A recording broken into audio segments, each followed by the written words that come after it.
Hi everybody. This is just a short video of my 5th wing surfing session, and actually this is the first session where I actually had the feeling of stability during flight. So I started to get this feeling during my 4th session, but I could really feel like an improvement from the 4th to the 5th session. So on my good side, I'm goofy standing while I'm surfing regularly. So while on my good side, I was actually able to go more or less as far as I wanted for this session, and that is definitely a new thing for me. And the weather in Denmark at this time of year, it's getting quite cold. So in this session we had I think the air temperature was around 4 Celsius.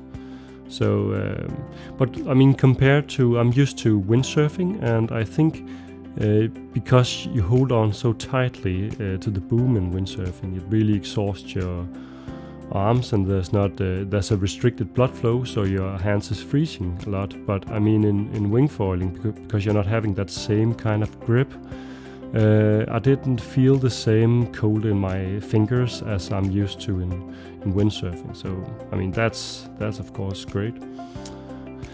And as you can see in this video, I tried to put a Insta 1X3 360 camera on the top of my helmet, and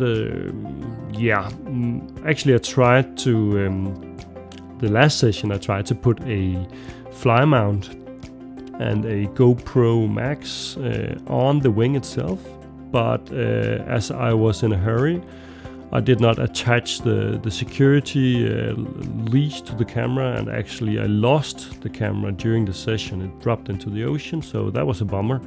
So now I'm trying this safer way.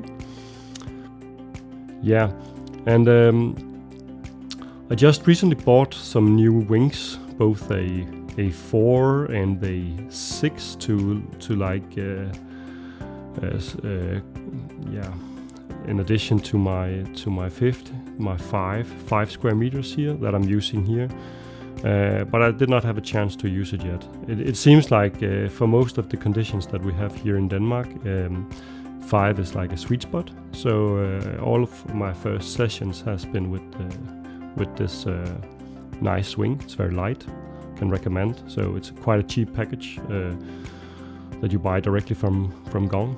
I have not tried wingfoiling on a rigid board, so I would not be able to say if it's a problem to use an inflatable one, but so far I think it's very nice, at least for my stage in the learning phase.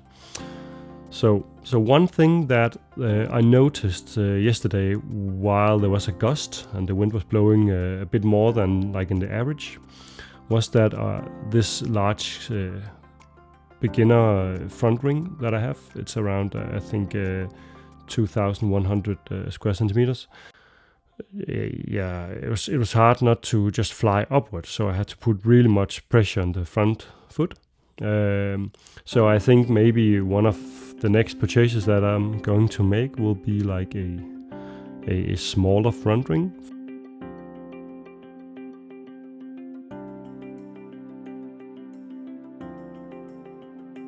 In this session, I finally gained the confidence to start turning a bit, trying out how the foil feels as I switch the pressure from the heel to the toes, and actually I think it feels quite natural. It's fun to turn in wingfoiling, and I think this aspect of wingfoiling is definitely more fun than in windsurfing. That is more about like speed and waves, at least to me.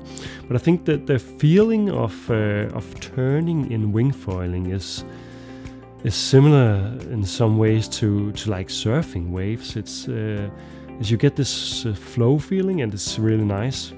However, I think this large beginner front ring that I have, it's not, I don't think it's ideal for turning. So I think maybe I'll be soon looking into getting a new front ring that is maybe sized around 1500 square centimeters and a bit more turny in its outline. But I think it's in overall terms, I think it's just getting more and more fun to go wingfoiling. It's still a lot of work, I think. I can see that from looking at my smartwatch that I have like an average heart rate of 150 while I'm out there, so quite tired when I get home. I think the more I need to pump, obviously the higher my heart rate is.